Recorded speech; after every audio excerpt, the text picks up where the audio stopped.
ಜೊತೆ ಮಾಜಿ ಸಚಿವರು ಹಾಗೆ ಮಾಜಿ ಶಾಸಕರು ಬಿಸಿ ಪಟೇಲ್ ಅವರಿದ್ದಾರೆ. ಸರ್, ಇವತ್ತು ಪ್ರಮುಖವಾಗಿ ಸಿಎಂ ಸಿದ್ದರಾಮಯ್ಯ ಅವರಿಂದ ಮಾತಾಡ್ತಾರೆ.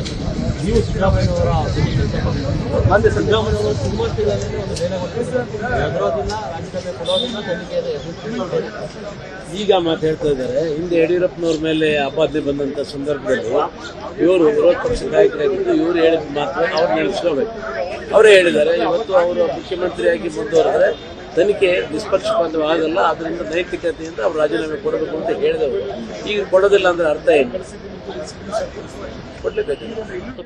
ತನಿಖೆ ನಿಷ್ಪಕ್ಷಪಾತವಾಗಿ ಆಗಕ್ಕೆ ಸಾಧ್ಯನೇ ಇಲ್ಲ. ಪ್ರಮುಖವಾಗಿ ಕಾಂಗ್ರೆಸ್ ನಾಯಕರು ಒಂದು ಆರೋಪವನ್ನ ಮಾಡ್ತಾ ಇದ್ದಾರೆ. ಅದು ನೇರವಾಗಿ ಮೋದಿ ಅವರ ಮೇಲೂ ಸಹ ಆರೋಪವನ್ನ ಮಾಡಿದ್ದಾರೆ. ಹಿಂಬಾಗಿಲಿಂದ ಅಧಿಕಾರವನ್ನು ಹಿಡಿಯೋದಕ್ಕೆ ಈ ಎಲ್ಲ ಕುತಂತ್ರವನ್ನ ಬಿಜೆಪಿ ಮತ್ತೆ ಜೆಡಿಎಸ್ ಸೇರ್ಕೊಂಡು ಮಾಡ್ತಾ ಇರ್ತಕ್ಕಂಥದ್ದು. ಅದು ಯಾವ ಅವಶ್ಯಕತೆ ನಮಗಿಲ್ಲ. ನಮಗೆ ಬಹಳ ಚೆನ್ನಾಗಿ ಅರಿವಿದೆ. 136 ಜನ ಶಾಸಕರಿದ್ದಾರೆ. ಆ ಸರ್ಕಾರ ಬದಲಾವಣೆ ಮಾಡಕ್ ಆಗೋದಿಲ್ಲ. ಅವ್ರು ನಡೆಸಲಿ, ಅಭಿವೃದ್ಧಿ ಪರವಾದಂಥ ಒಂದು ಸರ್ಕಾರವನ್ನು ನಡೆಸಲಿ, ಜನರಿಗೆ ಹಿತ ಮಾಡಲಿ. ಆದರೆ ಆ ಸರ್ಕಾರ ಕೆಡವಿ ಸರ್ಕಾರ ಮಾಡಬೇಕು ಅನ್ನೋದು ಹುಚ್ಚುತನ ಆಗುತ್ತೆ, ಮೂರ್ಖತನದ ಪರಮಾವಧಿ. ಎಲ್ಲೋ ಒಂದ್ ಕಡೆ ಬಿಜೆಪಿಯಲ್ಲಿ ಸ್ವಲ್ಪ ಮಟ್ಟಿಗೆ ಹೊಂದಾಣಿಕೆಯ ಕೊರತೆ ಕಾಣ್ತಾ ಇದೆ ಅನಿಸ್ತದೆ. ಯಾಕಂದ್ರೆ ಇಷ್ಟೊತ್ತಿಗೆ ಸಿಎಂ ಸಿದ್ದರಾಮಯ್ಯ ದೊಡ್ಡ ಮಟ್ಟದ ಹೋರಾಟ ರೂಪಿಸ್ಕೊಳ್ಬೇಕಾಯ್ತು. ಅವರು ಬಿಜೆಪಿಗೆ ಎಲ್ಲೋ ಒಂದ್ ಕಡೆ ಎದುರಿಲ್ಲ ಅನಿಸ್ತಾ ಇತ್ತು. ನಿಜಾನ ಸರ್? ಆಗಿದೆ ಅಲ್ಲ, ದೊಡ್ಡ ಮಟ್ಟದ ಹೋರಾಟ. ಬೆಂಗಳೂರಿಂದ ಮೈಸೂರುವರೆಗೂ ಪಾದಯಾತ್ರೆ ಆಗಿದೆ, ಬಹಳ ದೊಡ್ಡ ಯಶಸ್ಸು ಕಂಡಿದೆ.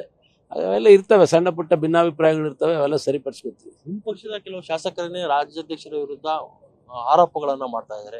ಅದರಿಂದ ಕಾಂಗ್ರೆಸ್ ಕೆಲವೊಂದ್ ಕಡೆ ಬೆನಿಫಿಟ್ ಆಗ್ತಾ ಇದೆಯಾ ಅಂತ ನೋಡಿ. ಕೆಲವರು ಯಾವ್ಯಾವ ಸ್ವಾರ್ಥಕ್ಕೆ ಮಾಡ್ತಾರೆ ಗೊತ್ತಾಗೋದಿಲ್ಲ. ಇವತ್ತು ವಿಜೇಂದ್ರ ಅವರು ಹೇಳಿದ್ದಾರೆ ಒಬ್ಬರ ಬಗ್ಗೆ, ಆ ರೀತಿ ನಮ್ಮ ನಾಯಕತ್ವವನ್ನು ಒಪ್ಕೊಂಡಿರೋರು ಪಕ್ಷದ ವಿರೋಧಿಗಳು ಅಂತೇಳಿ.